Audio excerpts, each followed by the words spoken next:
मराठी में कहावत है, एकादशी दुप्पट खाशी। मतलब उपवास करते हैं और उस दिन तरह तरह के व्यंजन बना के अनाज नहीं तो ये चीज़ों का पेट पूजा होती है।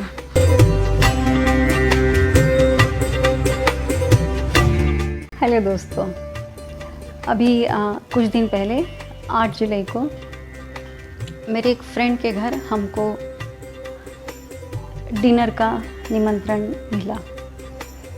हमारा जो ग्रुप है सारे जनों को निमंत्रण था। उनके घर पे एक जॉइंट फैमिली है, हमारी दोस्त है, उसकी देवरानी, उनकी फैमिली, इनकी फैमिली, फिर सास ससुर, ये सब मिलजुल के बहुत प्यार से रहते, बहुत अच्छी फैमिली है। हम सबका आवभगत हमेशा बहुत अच्छे से होता है। तो ये जो 8 तारीख का निमंत्रण था, तो हमने पूछा कि ये किस चीज़ का निमंत्रण है, क्या है, किसी का बर्थडे है, एनिवर्सरी। हमारी दोस्त का तो नहीं है, हमको पता था एनिवर्सरी नहीं है। तो बोली नहीं, आ जाओ, कुछ सरप्राइज़ है। तो हम बड़े सोच में पड़ गए, ऐसे कैसे जाए अगर कोई बुला रहा है। और ये जो डिनर था उनके घर पे नहीं था, इस बार उन्होंने लॉन बुक किया था और वहाँ का निमंत्रण था।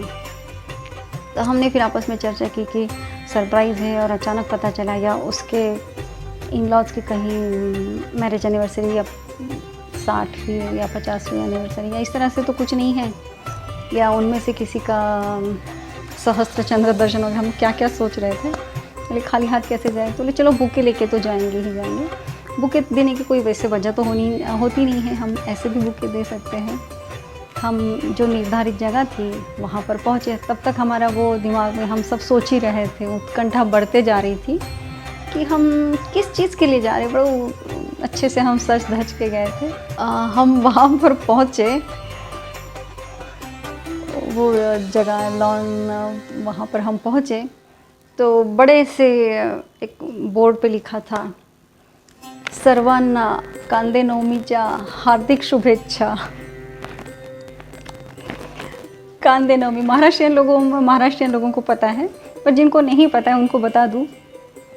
अभी जो एकादशी हुई, देवशयनी एकादशी, उसके 4 दिन पहले वो नवमी आती है। 3 दिन पहले, इस बार 8 जुलाई को थी। तो उन लोग इस कांदे नवमी के लिए हम सबको इनवाइट किए थे। अब उसे कांदे नवमी सेलिब्रेशन ही बोलेंगे। बहुत स्टॉल्स लगे थे,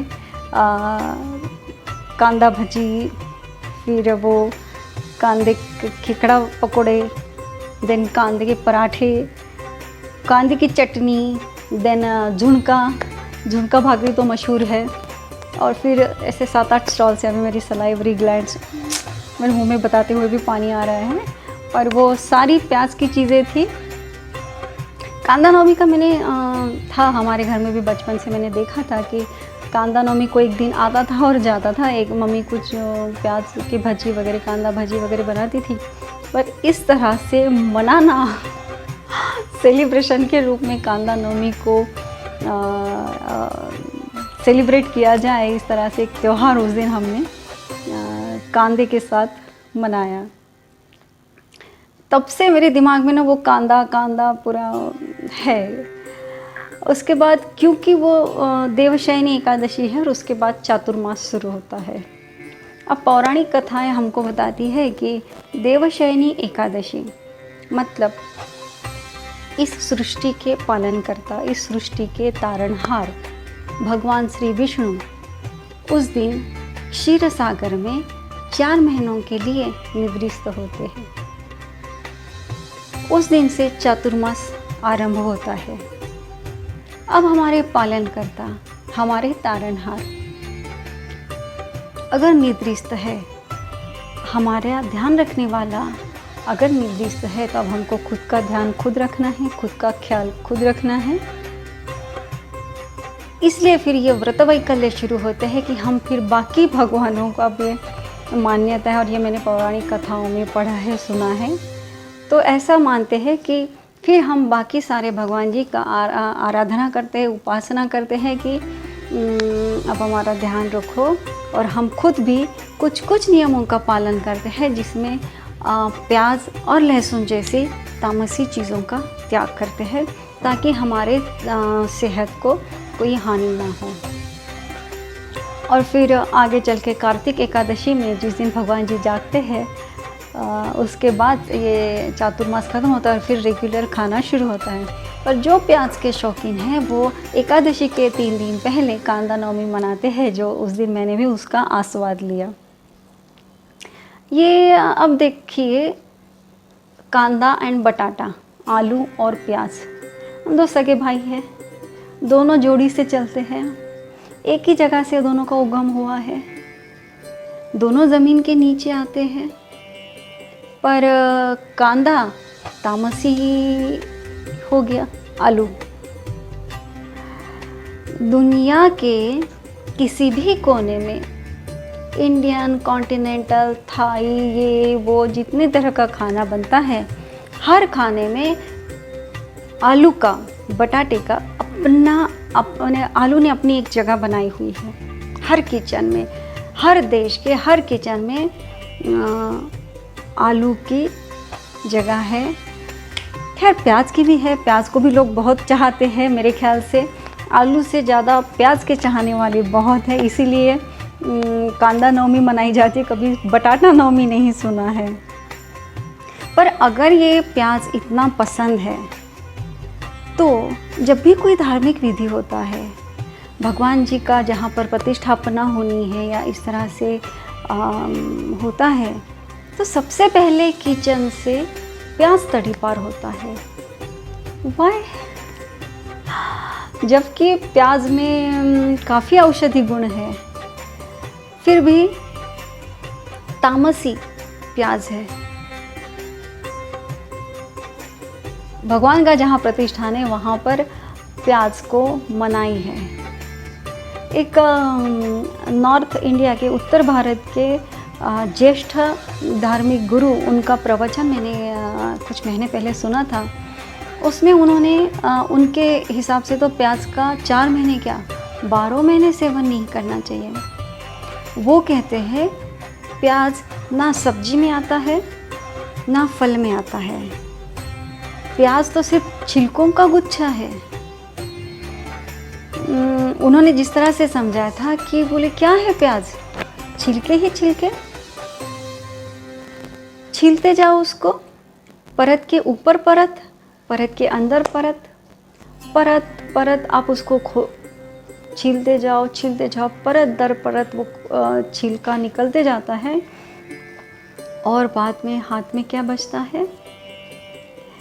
कुछ नहीं। हाँ, पर ये प्याज जाते जाते आँखों में आंसू ज़रूर देके जाता है। इतनी नकारात्मकता से भरा हुआ कांदा हमारे किचन का हिस्सा नहीं होना चाहिए, क्योंकि किचन ही है जो पूरे घर में रहने वालों का भरण पोषण करता है। तो वहाँ पर ये नकारात्मक चीज़ क्यों चाहिए? उसका स्थान नहीं होना चाहिए। ऐसे वो धर्मगुरु ने मुझे तो उन्होंने उस प्रवचन में बताया था जो मैंने सुना था। क्यों इतनी नकारात्मकता है? उपास है तो कांदा नहीं खाना है, पर हाँ उसका सगा भाई आलू वो हर जगह वेलकम है।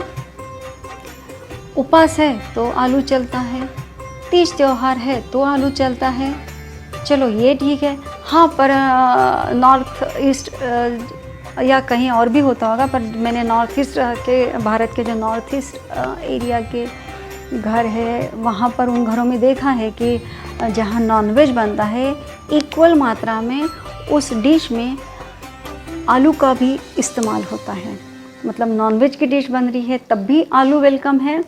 उपास और तीज त्योहार है, कोई धार्मिक प्रसंग है, उसमें जो भोग लगने वाला है, जो प्रसाद का खाना बनता है, उसमें भी आलू वेलकम है। ये 2 जोड़ी से चलने वाले आलू प्याज इतने विरुद्ध स्वभाव के हैं, इनको इतना विरुद्ध स्थान है हमारे किचन में। कुछ भी हुआ तो कांदा पहले किचन के बाहर। तो ये खैर मेरा कोई वैयक्तिक वो है नहीं, बस बात निकली तो मैंने भी अपने विचार शेयर कर दिए। यही प्याज जो हर धार्मिक विधि से हमेशा दूर रहा है, इसको कभी गौर से देखिए। ये छोटा सा प्याज, ये छोटा सा कांदा, इस तरह से अगर इसको सीधा खड़ा काटे, बीच में से इसको एक खड़ा काटे,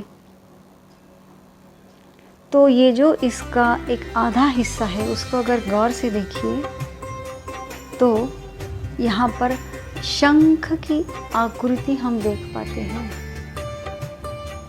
इसी प्याज को इस तरह से पकड़ के आड़ा काटें, बीच में से इसको काटें और फिर इसको देखें तो इस पर हमको चक्र जैसे कोई आकृति दिखती है। इसी प्याज को उसकी जो हरी पत्तियां है उसके साथ, उन हरी पत्तियों के साथ इस तरह से हाथ में पकड़े तो ये गदा की आकृति की तरह दिखता है। इसी प्याज को हाथ में पकड़ के इस तरह से चीरे, देखिए इसको थोड़ा सा फैलाए तो ये कमल की आकृति तैयार होती है। शंख, चक्र, गदा, पद्म, कमल। शंख, चक्र, गदा, पद्म। सृष्टि के पालन करता, सृष्टि के तारणहार भगवान श्री विष्णु के चारों हाथों में ये चार चीज़ें होती हैं, शंख, चक्र, गदा, पद्म। ये हम बहुत पवित्र मानते हैं। ये पवित्र वस्तुओं की चिन्ह इस प्याज में अंकित है। ये देखने वाले के नज़र में है कि वो क्या देखना चाहता है, क्या मानना है। ये बात सामाजिक माने अपनी अपनी श्रद्धा की है, जो धार्मिक मान्यताएं हैं हमने उसी पर चलना चाहिए, पर एक थोड़ा सा अलग तरीके से सोच के देखो, इसलिए मैंने ये बातें आपके साथ शेयर की। अगर कोई गलती है या किसी की भावनाओं को ठेस पहुंची है तो वो मेरा उद्देश्य कतई नहीं था और ना ही रहेगा, पर थोड़ा सा सोच के देखिए। Thank you.